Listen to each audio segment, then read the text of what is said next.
ایک ایسی وادی جو جنوں، بھوتوں، پریوں اور عجیب و خلقت مخلوق کے متعلق جانی جاتی ہے۔ ایسا پہاڑ جہاں ہمیشہ اندھیرا رہتا ہے، چاند اور سورج کی روشنی وہاں کبھی نہیں پہنچتی۔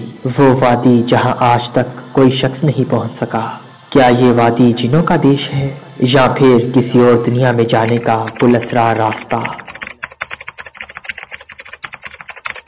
کوہ کاف کا نام سامنے آتے ہی کوئی گمشدہ عربی کہانیاں ذہن میں آتی ہیں۔ ایسی کہانیاں جو بادشاہوں کی حسین شہزادیوں سے شروع ہو کر جنوں اور پریوں کو زیر قبضہ ہیبت ناک قلعوں اور طلسم سے جڑی ہوتی ہیں۔ ایسی کہانیوں کا مرکز عام طور پر یہ ہوتا ہے کہ فلاں ملک کے طاقتور بادشاہ کے حسین و جمیل شہزادی کو فلاں جن یا دیو نے اغوا کیا اور کوہ کہف کے کسی وادی کے تاریک محل میں لے جا کر قید کر دیا۔ اس طرح کی کہانیاں ہندوستان، ایران اور عرب علاقوں کے افسانوی اور ادبی کتابوں میں اہم مقام رکھتی ہے۔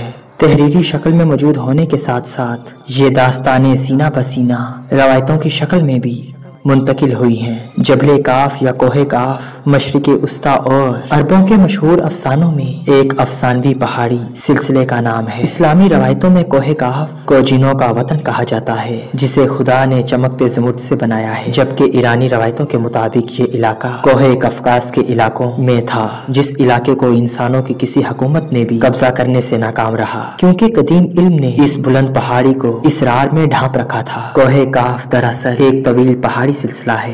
یہ زمین کا سب سے دور دراز مقام کہا جاتا ہے جو داستانوں میں زرتشت کی زمین اور سیمور نامی پرندوں کی وجہ سے مشہور ہے۔ کہتے ہیں کہ کوہ کاف سبز زمرد پر مشتمل ہے جس کے عکس نے آسمان کو سبز رنگ عطا کیا ہے۔ کوہ کاف کو جنوں کا شہر بھی کہا جاتا ہے جہاں زمانے قدیم میں جنات کی نسلوں نے بہت ساری حکومتیں قائم کی۔ امام تدوینی لکھتے ہیں کہ کوہ کاف کئی علاقوں میں مشتمل ہے جس میں 70 زمینیں چاندی کی ہیں اور 70 زمینیں سونے کی ہیں اور 70 زمینیں مشک کی۔ عربی کتابوں کے مطابق کاف پہاڑی سلسلوں میں سب سے اونچا تھا جو اللہ کی طرف سے زمین کو سہارا دینے کے لیے بنایا گیا تھا، اور اس دنیا میں جتنے بھی پہاڑی سلسلے ہیں تمام سلسلوں کی شاخیں زیر زمین کوہ کاف سے جڑی ہیں۔ اس طرح کوہ کاف جو اس زمین کا سب سے بڑا پہاڑ ہے تمام پہاڑی سلسلوں کا مرکز ہے۔ زکریا القدوینی نے 13ویں صدی میں عجائب المخلوقات نامی ایک کتاب لکھی تھی جس میں انہوں نے کوسمولوجی کے مطابق یہ نظریہ دیا ہے کہ آسمان کو خدا نے تھام رکھا ہے تاکہ وہ زمین پہ نہ گر پڑے، اور زمین کے چاروں طرف پہاڑوں کا ایک طویل سلسلہ جس میں کوہ کاف بھی شامل ہے جو ان سلسلوں کو گھوٹی کی طرح اپنی جگہ پر رکھتا ہے۔ اسی طرح مشہور صوفی بزرگ جلال الدین رومی نے بھی اپنی تحریروں میں کوہ کاف کا ذکر کچھ یوں کیا ہے کہ طاقتور بادشاہ سکندر ذوالقرنین نے آب حیات کی تلاش میں مشرق کا سفر کیا تھا۔ اس سفر کے دوران آپ کوہ کاف تک جا پہنچے تھے۔ جب آپ کوہ کاف پہنچے تو آپ نے دیکھا کہ وہاں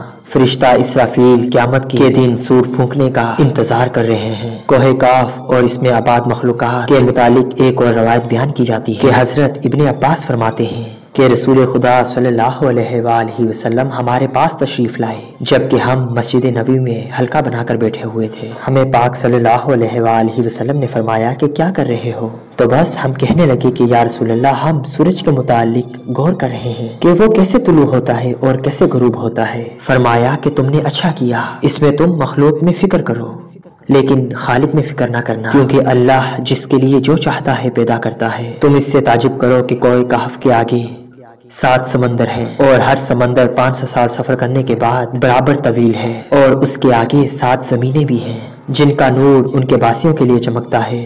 اس کوہ کاف کے آگے 70,000 مخلوقات ہیں جو اڑتی ہیں، ان کو پرندوں کی شکل میں پیدا کیا گیا ہے۔ یہ مخلوق اور ان کا بچہ پیدا ہوتے ہی ہوا میں اڑنے لگتے ہیں۔ یہ اپنی تسبیح کی ادائیگی میں ذرا برابر بھی وقفہ نہیں کرتے۔ ان کا کھانا بھی ہوا ہے، ان کا پینا بھی ہوا ہے، ان کا لباس بھی ہوا ہے، ان کے برتن بھی ہوا کے ہیں۔ وہ یہ نہیں جانتے کہ اللہ نے حضرت آدم علیہ السلام کو پیدا کیا ہے، اور وہ نہ ہی ابلیس کو جانتے ہیں اور نہ ہی ابلیس کی اولاد کو جانتے ہیں۔ اللہ نے کوہ کاف کو دنیا کے گرد تخلیق کیا ہے، اور تمام دنیا اس پہاڑ کے گرد میں ایسے موجود ہے کہ جیسے ایک انگلی میں انگوٹھی۔ کوئی بھی انسان وہاں پہنچ نہیں سکتا ہے کیونکہ وہاں پہنچنے سے پہلے 4 مہینے اندھیرے سے گزرنا پڑے گا۔ یہ وہ پہاڑ ہے جہاں نہ کوئی سورج اور نہ کوئی چاند، یہاں تک کہ وہاں کے لوگ چاند اور سورج کے بارے میں بھی نہیں جانتے کہ اللہ نے چاند اور سورج بھی تخلیق کیے ہیں۔ جو روشنی ان تک پہنچتی ہے وہ روشنی کہف کی ہے، اور وہاں کے موجود لوگ جڑی بوٹیاں کھاتے ہیں اور ان کے بدن پر کوئی کپڑا نہیں۔ صحابہ اکرام نے پوچھا، یا رسول اللہ، کیا وہ لوگ فرشتے ہیں؟ آپ صلی اللہ علیہ وآلہ وسلم نے ارشاد فرمایا کہ نہیں، لیکن اللہ سے ان کی فرمانبرداری فرشتوں جیسی ہے۔ تو پھر رسول خدا صلی اللہ علیہ وآلہ وسلم نے فرمایا کہ میری معراج کی رات کوہ کاف کے لوگوں سے ملاقات ہوئی، اور وہاں کے لوگوں نے آپ صلی اللہ علیہ وآلہ وسلم کی دعوت کو قبول کیا اور وہ مسلمان ہو گئے۔ صوفیہ اکرام کے نزدیک دراصل کوہ کاف دنیا میں موجود کوئی پہاڑ نہیں، بلکہ کوہ کاف سے مراد عالمی مثال میں واقع وہ پہاڑی سلسلہ ہے جو بذریعہ کشف اولیاء اکرام کے مشاہدے میں آتے ہیں، جیسے کہ خواجہ فرید الدین عطار نے اس تصرف کا مطالعہ کیا ہے۔ طریقت میں کوہ کاف کو شعور کا ایک دائرہ اور مرید کا سمجھا جاتا ہے، جس کو پا کر بندہ فنافی اللہ کے درجے تک پہنچ جاتا ہے، یعنی کہ خدا کے قریب ہو جاتا ہے۔ بعض لوگوں کا ماننا یہ ہے کہ یہ کاف کسی لفظ کے مرکز کو ظاہر کرتا ہے، اور یہ لفظ اتنا مقدس ہے کہ قرآن میں ایک پوری سورت کا نام سورہ کاف ہے، جو اس کوہ کاف پہاڑ کی طرف اشارہ کرتی ہے۔ اس سورے میں اللہ کی وحدانیت، موت اور زندگی کا نظریہ پیش کیا گیا ہے۔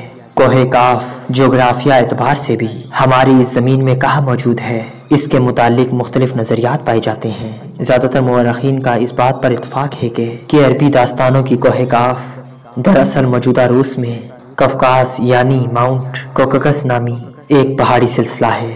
یہ علاقہ یورپی روس میں بحر اسود اور بحر قزوین کے درمیان کا حصہ ہے، جس میں ارمینیا، آذربائیجان، پاکستان، روس اور چچینیا جیسے ملک شامل ہیں۔ یہ علاقہ قدرتی حسنوں سے مالا مال ہے، جہاں پر جانوروں اور پرندوں کی بے حساب اقسام پائی جاتی ہیں۔ جھیلیں، افسانے اور چھوٹے چھوٹے چشمے دیکھ کر ایسا لگتا ہے کہ گویا جنت زمین پر اتر آئی ہے۔ یہاں پر انسانی آبادی بہت کم ہے۔ یہ پہاڑی سلسلہ ایشیا کو یورپ سے جدا کرتا ہے۔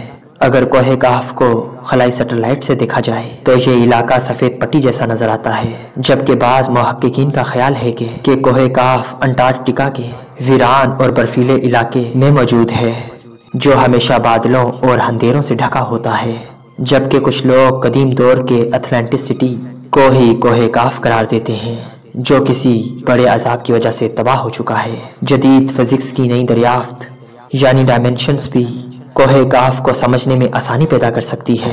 دراصل فزکس کی جدید تحقیق کے مطابق ہماری زمین میں کل 11 ڈائمینشنز موجود ہیں، جبکہ ہم جیسے انسان 3 سے 4 ڈائمینشنز میں ہی زندگی گزار سکتے ہیں، کیونکہ ہم ٹائم اور اسپیس کے لحاظ سے زندگی گزارتے ہیں۔ اور مزید 6 ڈائمینشنز میں کتنے سیارے، ستارے اور دنیا آباد ہیں، اس کا علم صرف اللہ پاک کو ہی ہے۔ محققین کے مطابق ارواح کی دنیا، عالم برزخ اور جنت و جہنم انہی ڈائمینشنز میں موجود ہے، جن میں انسان موت کے بعد داخل ہوتا ہے۔ ممکن ہے کہ کوہ کاف بھی ان 11 ڈائمینشنز میں کسی ایک ڈائمینشن میں موجود ہو، جہاں نسل انسانی کا قدم رکھنا ناممکن ہے۔